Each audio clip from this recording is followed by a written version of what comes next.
Hello everyone, how are you? My name is Michaela Valletta. I'm live right now on my IG page, and I will be saving this and reposting it to my YouTube page, The Body Scientist 81. So if you're on IG and you don't follow me on YouTube, be sure to follow me there, The Body Scientist 81. And if you're on YouTube and you don't follow me on IG, be sure to follow me there. I'll put the information below. So anyhow, in case you're unfamiliar with me, I have a background in exercise and sports science. That's what my degree is in. And also, I'm also a birth worker, doula, dancer. I'm very much interested in prevention. So my approach to health, okay, because my background is in exercise and sports science and nutrition science.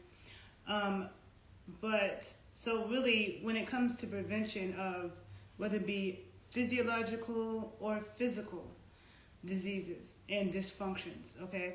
I'm always thinking about how to prevent it, and when you think in that mindset, then how you prevent it is also a lot of times how you cure it. But prevention, an ounce of prevention is worth more than a pound of cure, okay? So we always want to prevent having problems in the first place. And I'm also a birth worker, so and I'm very much interested in anthropology. I study, I like to look back at the record of things to see, what populations before us did, okay? Because it's not true that we're living longer now than we ever have before, and it's not true that we're healthier than we've ever been. We're actually sicker. And, just a couple hundred years ago, even less than that, people were living a lot longer with a lot less problems, okay? And when it comes to childbirth, I always wonder, nowadays a woman has 1-2 kids, it sucks the life out of her, she's about to lose her mind. But then it was nothing, just a couple of generations ago for people to have 12-15 kids, okay? So I started to wonder, all these things that become so common that we look at it like it's normal, right? And there's so many things with health that we look at as being normal now, like allergies and, bad eyesight. But also women, having such problems in childbirth, and also with, postpartum depression and recovering. All of that is not normal either. It's common, okay, but it's not normal. And a lot of times there's multi-factors to what causes certain problems. So today I want to talk about postpartum depression, okay? Because, it's a big topic. I feel like it's something that we hear about so much now that it seems like damn near every woman is like some inevitable thing that she's going to get postpartum depression. Or, you hear women speaking up that they had all these symptoms and they had that, but they felt like they couldn't speak to anybody, right? But when you study birth anthropology, and damn, I didn't bring those books. I brought some books to share with you guys, but I didn't bring the birth anthropology books in my stack. But if you look at what I post on Instagram, you'll see those books as well. But if you look back at, birth anthropology, and looking at, how women birthed before and what their lives were like, you didn't have, such an epidemic of postpartum depression. Now, somebody can say, part of it might have to do with the community and how the community was set up, and I think that plays a role. But even more than that, I think that there's nutritional reasons. Because even regular depression, okay, separate postpartum depression, just regular depression also has a nutritional backbone. Now, some people have valid reasons for being depressed because, something really horrible could have happened. But even then, you have people who go through really horrible things and don't fall into a horrible, long depression. Now, I'm not saying that if somebody has fallen into something really horrible that I can't understand how they could fall into a depression. But you're more likely to when you don't have certain nutrients corrected. In the right order, okay? In the right amounts. Because our brain is mostly made of saturated fat, long-chain saturated fat, and also DHA fats, which are also long-chain omega-3s. Our hormones are made from cholesterol, okay? We need saturated fat to make our hormones. We need vitamin A to make our hormones. So if we are deficient in those things, we're not producing hormones correctly, our glands aren't working correctly, so our brain is not working correctly. The fats that are responsible for sending signals is not working correctly, okay? So And there's lots of research on the nutritional standpoint, the nutritional, the role that it plays in depression. Now, you also have people who might have been abused, so when it comes to health, when you're looking at it holistically, there's always, multiple things you have to look at. You look at the spiritual, you look at the environmental, and you look at nutritional. It could be any of those reasons why somebody has an issue or a combination of those things, right? Okay. So with that being said, I'm going to say that, talking about postpartum depression, I've done many videos talking about nutrition, but also nutrition for pregnant women, women who are preparing to have babies, women who are breastfeeding. And going back to what I said my background was in exercise and sports science and nutrition science, right? So a lot of people study physiology. When you just take a regular physiology class, you're studying the body in its stagnant state, right? Exercise physiology is studying the body when it's in movement, when it's, when strenuous things are being forced upon the body, like somebody is hiking super high altitude, or somebody dove into the ocean really deep, or somebody's in the desert hiking in extreme heat, or it could be someone playing sports, it could be somebody that is diabetic, has cancer. There's different demands on the body, how exercise affects that. Pregnancy is also something that puts serious demands on the body, right? So from a physiological standpoint, you look at that, right? Like somebody's an athlete, if they're a basketball player and they have several games to play every week for months, if they want to have optimal performance and recovery and not get injured, nutrition matters, okay? If they're not eating enough, if they're not hydrated, they might pass out somewhere. All of that matters. Same thing in pregnancy. Except even more because the mother, it's a unique situation because the mother growing another organism, a baby inside of her, that baby is like a parasite, okay? So it's going to suck out what it needs, okay? It has a selfish gene. It's going to suck out what it needs. The placenta is going to get what it needs first and foremost. Is going to go to the baby. So if the mother is deficient in certain nutrients, which a lot of women are, because in all traditional cultures, men and women went on special diets prior to conception, okay? At least 6 months prior. And in this toxic world, in the way a lot of people eat, it needs to probably be a year or 2 years, okay, before they do that. But every culture did, okay? And Weston A Price, who I talk about all the time, and I highly recommend that you take a look at this book, which I've spoken about a lot, Nutrition and Physical Degeneration by Weston A Price, okay? It's like a 400-page book. He went all around the world in the 30s, studied traditional cultures. I'm not going to get so much into it right now because I've gotten into it in other videos. I'm going to do another video just on Weston A Price. But no one has done this kind of research, okay? They're looking at traditional cultures and their traditional foods all around the world and seeing how much of certain nutrients they ate, which is way more than what we eat now and way more than what we're told we need now, okay? You have these RDAs, the Recommended Dietary Allowance. I can tell you, as a grad student, I learned where those numbers came from, and those numbers are telling you how much of certain nutrients you need every day, what they recommend, okay? And it's based on looking at people in the hospital who are gravely sick and ill and the level of nutrients they needed just to keep them alive, even though they were like hanging on for dear life, okay? So those are the numbers that they gave, that they use to tell us is this is how much vitamin A you need each day, this is how much vitamin C you need each day. Most of those numbers are way too low, okay? So, and he looked at these populations and their health just one generation after eating the white man's foods, processed foods, vegetable oil, flour, sugar, and not eating their traditional food, which is something I talk about all the time. So he also talks in his book about many different groups, these sacred foods. Liver was a sacred food for pregnant women in every country, okay? Didn't matter in every corner of the globe. Didn't matter if it was Asia, Native Americans, Polynesians, Europeans, Africans, liver, okay? Whether it be pig liver, cow's liver, chicken liver, duck liver, people ate liver, okay? And you have pâtés, you got all kinds of ways people ate liver.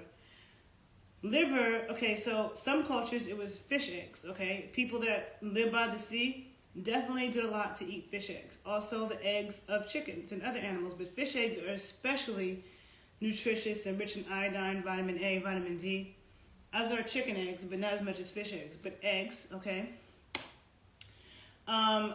Depending on where they were, sometimes it was raw dairy. So the Maasai in Africa consumed lots of raw cow's milk and raw cow's blood for 6 months prior to conception, and they did it especially in the spring when the cows were eating the rapidly growing grass, and that milk was much higher in vitamin A and vitamin D, okay? And in these societies, you find many stories of women giving birth with ease. Giving birth with ease, okay? A lot of them not even needing help. A lot of them just stopping on the side of the road like they had to pee in the bushes, got the baby, put the baby back on, run up to catch up with their people, start doing work, whatever. That's how a lot of women were giving birth. So why is it now that, you know, it's taken a whole army and there's all these issues? And I mean, that's multi-layered, but I'm just saying. Another thing, there are a lot of indigenous cultures in South America who say that if a woman wants to have a healthy baby, she should eat blood, okay?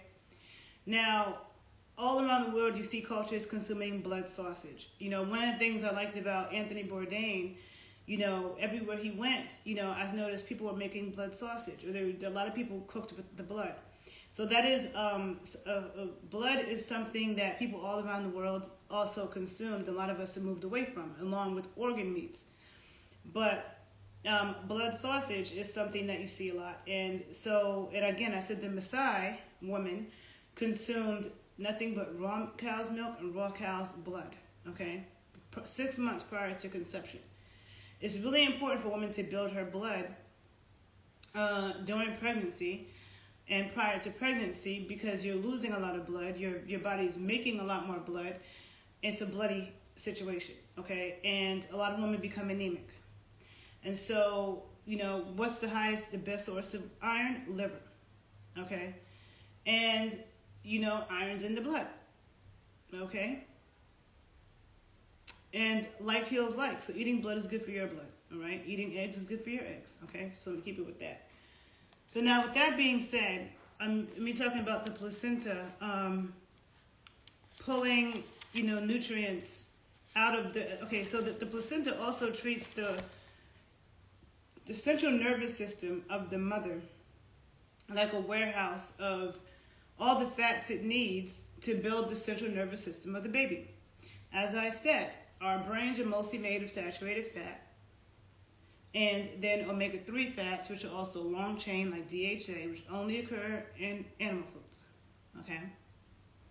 So to make for the baby's central nervous system to be made is draining the mother's central nervous system. So if that mother is low in those fats, it can completely mess up her brain, okay? It's been shown that a lot of mothers' brains shrink, okay, from pregnancy. It actually shrinks. And it's the hippocampus, wait, hold on a minute. let me get it, the pronunciation right. I think it's hippocampus, yes. It shrinks the hippocampal and the temporal lobe areas, okay, which control short-term memory and emotion, okay? That controls short-term memory and emotion. So you hear about a lot of mothers having mom brain and like they have all this anxiety. They have, yes, hippocampus. They have such, they're so forgetful and they're getting depressed. Well, a lot of that part of the brain tends to shrink in mothers who don't have enough fat. And I'm sorry, and in the kinds of fats that I spoke about, long-chain saturated fats, which only occurs in animal foods, and long-chain omega-3 fats, DHA, which only occurs in animal foods, mostly seafood, okay, and a little bit in grass, in land animals that are eating grass. Now,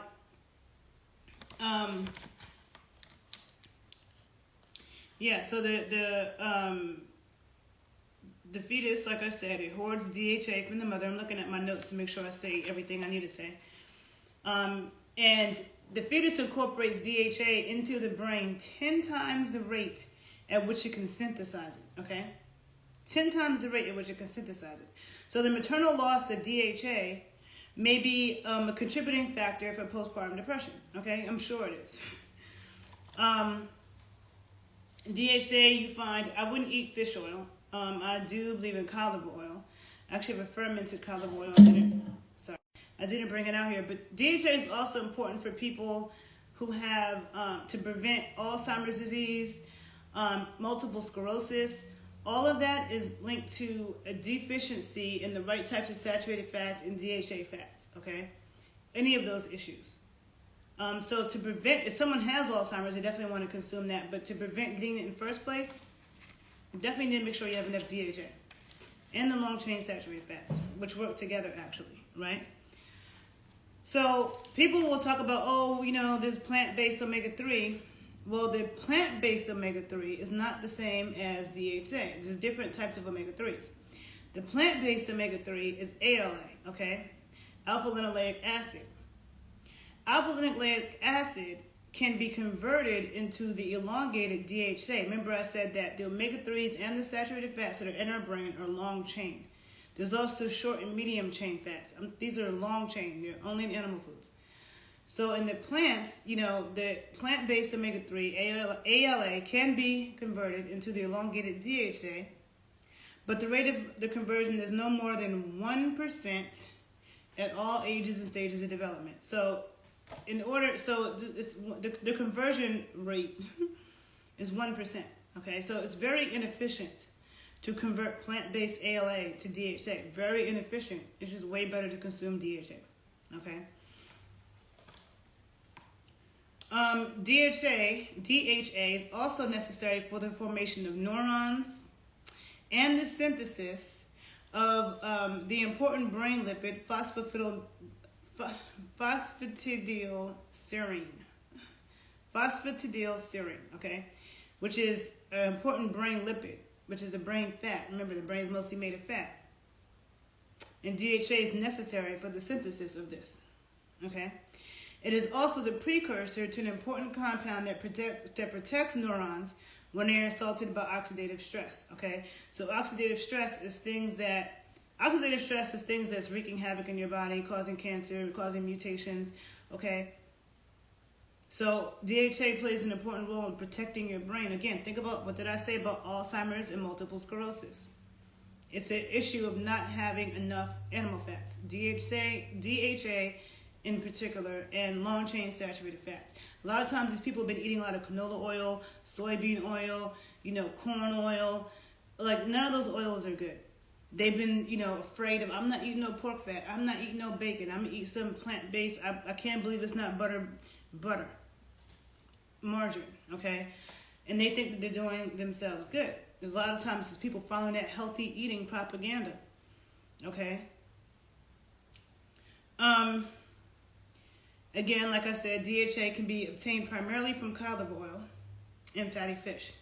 But if you think about it, like the Eskimos and even, you know, they eat the salmon and the fish raw. So like when you cook salmon, when you cook it, especially you make it well done, it destroys a lot of those fats because these are the omega-3 fats are polyunsaturated, which means they're very unstable when light, heat, and air are applied to them. So they're better when, you know, kept cold and dark and eaten immediately.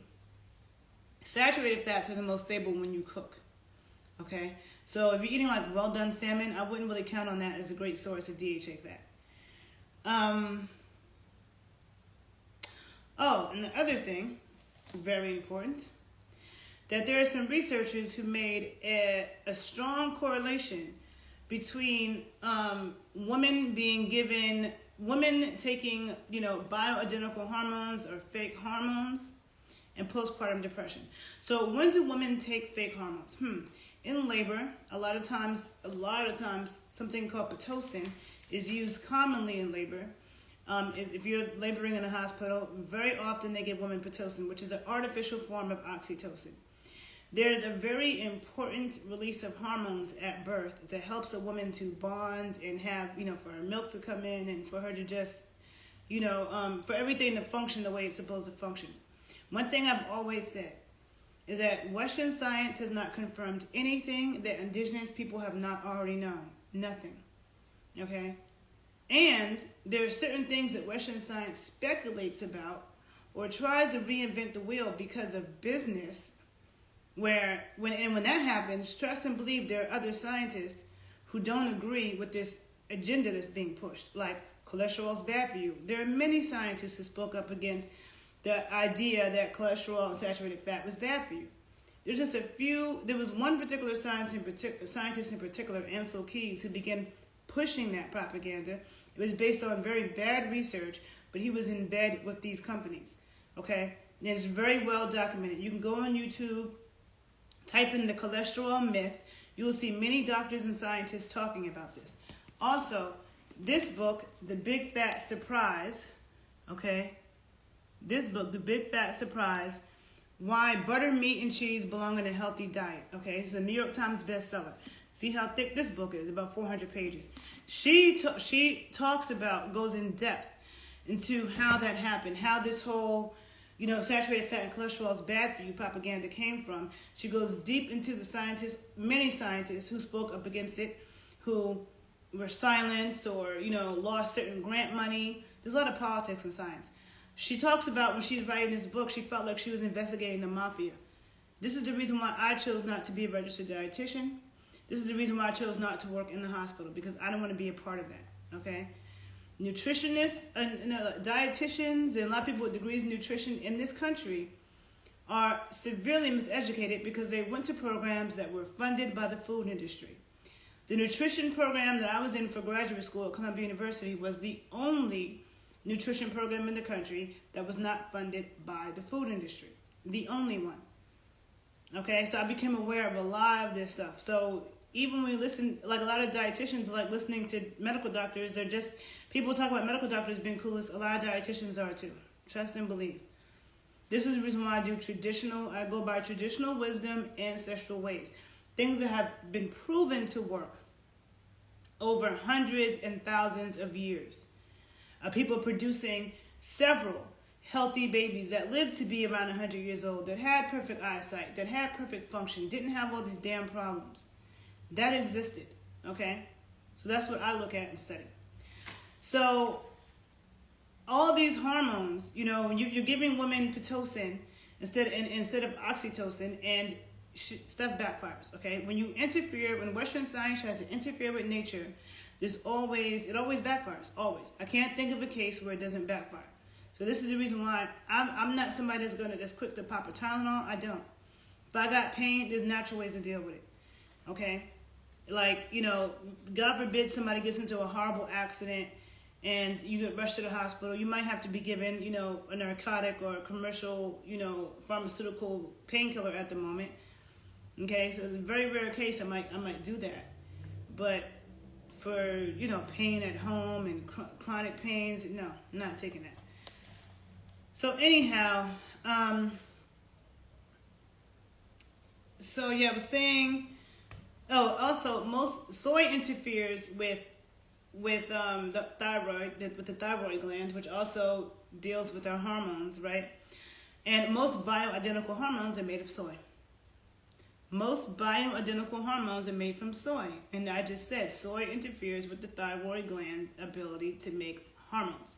But you know what the thyroid gland does need? Vitamin A. Vitamin A is absolutely necessary for the thyroid gland to make hormones. And vitamin A only occurs in animal foods, okay? So people will try to tell you that vitamin A comes from plants. It does not. I have a whole video about vitamin A, so I'm not going to go through all of this right now. But just briefly, plants has beta-carotene, okay? Beta-carotene is not vitamin A. Beta-carotene is a precursor of vitamin A, which means it can be converted into vitamin A. But you need lots of saturated fat, and then even then, it takes about 8 units of beta-carotene to make 1 unit of true vitamin A, which is called retinol. Retinol sounds like retina. And the number one, highest source of vitamin A is in the eyeballs. And a lot of cultures in the world ate the eyes of animals. Second highest source, best source, is liver. And everybody in the world consumes cod liver oil and liver. So wherever your people are from, if you're watching this video, wherever your people are from, if you grew up with cod liver oil, people in your family grew up consuming cod liver oil or liver, please write that below. Let's document some and respect the wisdom of the people that came before us, okay? So, also, what was I going to say that, I'm saying soy and the vitamin A, the bioidentical. Oh, also when women take birth control pills, okay? That's another time that women are consuming like bioidentical hormones or things that's messing with their hormones. So if you have a woman who's on birth control pills or given Pitocin during labor, that greatly contributes to postpartum depression. And studies have shown that if a woman has a history of depression prior to birth and she's given Pitocin, she has about a 40% chance of getting postpartum depression. But the studies also showed that that same percentage was true for women who didn't have a history of depression before birth. So think about that. And somebody just wrote in here about Mexican households eating liver. Yeah, when I was in Tulum in December, like I remember seeing a taco truck, and the taco truck only had organ meats. It was a taco truck with just organ meats. And when I was in Mexico, I noticed that Mexican children, I noticed this in Colombia too and in Cuba, okay? The children are so calm. Like those children don't cry, okay? Like I've been to Cuba 5 times. I've been to Colombia like 5 or 6 times, right? In different parts. And Mexico, I've been twice to different parts. Now, with all of that, I have never seen kids crying. I have never seen babies crying. I have never seen kids acting up where the parents had to yell, "Stop doing that! Stop doing that! Sit down!" Never once. When I was in Mexico, there was parents out hustling at night, okay, selling stuff. The kids was like just sitting there mad calm, just not doing nothing, not misbehaving in any kind of way. So I'm like, but over here we think it's normal for kids to throw temper tantrums or be crying and screaming and having this problem and that problem. Babies to be crying all the time. Babies that are crying all the time, a lot of times they're not getting what they need nutritionally. And if their mother, the breast milk, the quality of breast milk is only as good as the mother's diet. So when people say breast milk is best and breast milk is always good, it's not always good. If the mother's eating a bunch of trans fats, she's consuming soy, she's not eating enough, she's not eating foods that's high in vitamin A, she doesn't have vitamin D, like she don't have the right kind of fats, you know, the baby's crying because baby's hungry. Like if you feed somebody empty calories and they're not getting their nutrients, they're going to keep expressing hunger because the body is asking for nutrients. Okay, so this is an issue. So there's a reason. We have to look, why is all this stuff an epidemic now? And why is it that when you go to certain places, you don't see these problems, you know? And so, yeah, pregnancy and breastfeeding drains a woman of lots of body, pregnancy and breastfeeding drains a woman's body of a lot of vital nutrients, okay? And some of those, okay, especially vitamin A, vitamin D, folate, calcium, potassium, iodine, magnesium, the DHA omega-3s, phosphorus, and selenium, zinc, B12, and other essential fatty acids. Okay? So,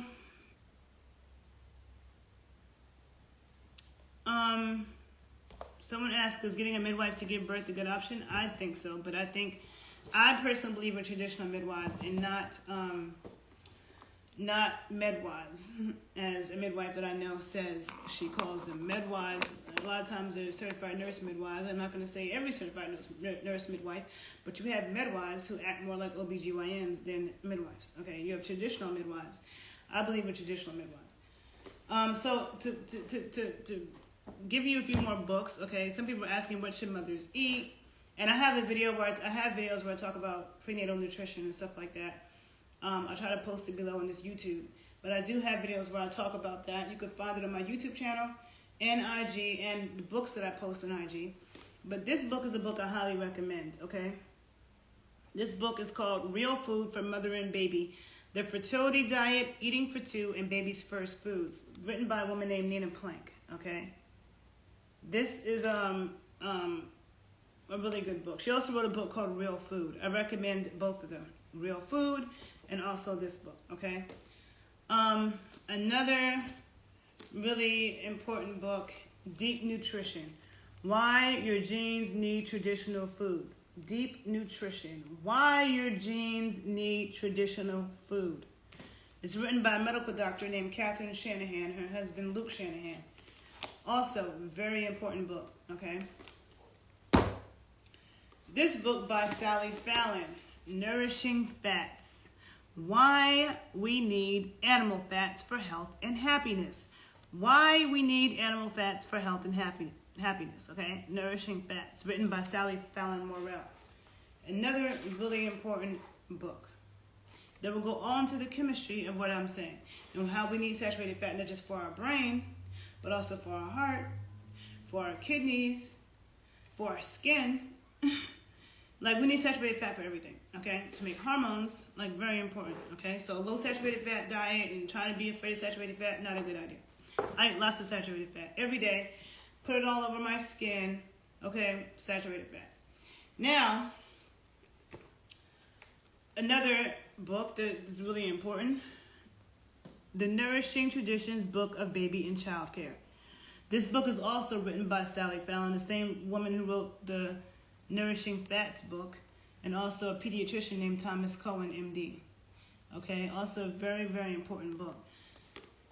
So, yeah, those are the books that I recommend. I always have books I recommend. You know, I post them on my IG page. So I think I recommended 1, 2, 3, 4, 5, 6 books in this video. And I think that I've said what I need to say. But I just know that I keep hearing so many conversations with mothers, and everybody has postpartum. And some of them are dietitians. And I look at what they recommend, and it's low fat this and low fat that. Another thing, lean meat is not good either, because you need fat to digest protein. Fat and protein work together. That's why you see meat surrounded by a ring of fat. You see bacon, threaded with fat. You see eggs, lots of fat. It also has protein, but it has fat. Milk, protein, fat. Okay?